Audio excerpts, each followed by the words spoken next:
What's up, everybody? It's the Digital World Podcast. And, when you see adoption taking place in countries, regardless if it's Bitcoin, it's the adoption of these digital assets that are taking place. Here, we see a historic day for Ukraine and Bitcoin. Parliament just passed a law that legalizes Bitcoin and other cryptos, an important first step to unleashing massive investments. Thanks for everyone working hard to make this happen. And then he also posted this from June 9th. Call for leaders of two brotherly European countries, Georgia and Ukraine, to follow lead of President of El Salvador, making Bitcoin country's legal tender will bring massive FDI investments and innovation. And we see this is happening across the board in multiple nations. And I believe it was Panama that also was making legislation for Bitcoin in their country. And, you see this all happening internationally. And then you wonder what's happening here in the US.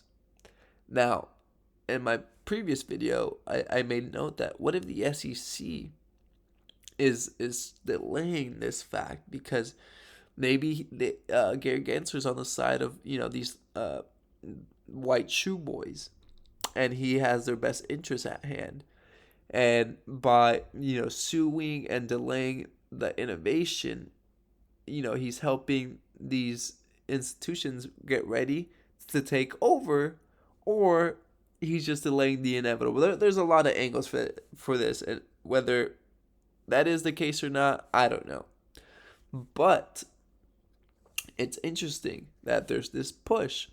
And here is this tweet by Jeremy Hogan in response to what Stuart Alderati said. So this was Stuart Alderati said. He said, some have suggested that you shouldn't be worried too much about an investigation because it's just how the SEC gathers information. That's like the city of Troy saying, don't worry too much, it's just a wooden horse. And he's commenting on his thoughts after Uniswap.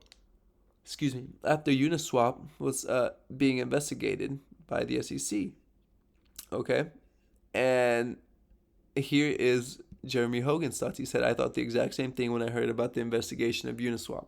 Chair Gensler has made it clear that the exchanges are next in line for enforcement actions. The easiest way to control you is to control how you can purchase crypto by controlling the exchanges. And folks, this is what I'm telling you. It will sway retail investors, or new ones at least, from purchasing or being involved in cryptocurrency if they see that there's a lot of enforcement regulation by an agency. And like Jeremy Hogan says, the best way to control you is to control how you can purchase this stuff. They don't want you to be involved making 4, 8, 10, 12% on your assets, even 20 something percent.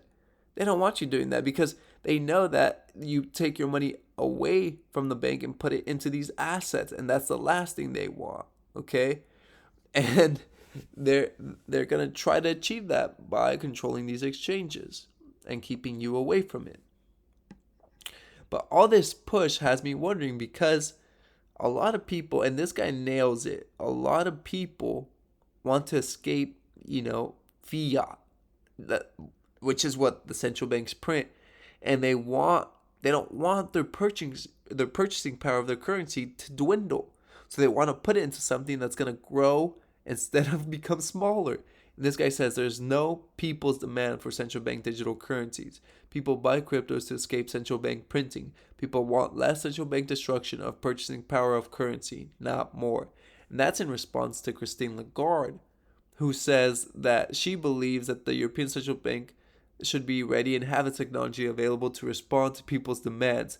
That's why we're launching a 2-year investigation into digital euro. And he's saying, what people's demand? Like, people aren't demanding this.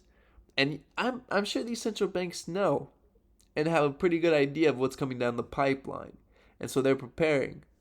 And folks, I've been talking about things happening in the economy. And actually, I'm going to make a video on Mark Maloney and his recent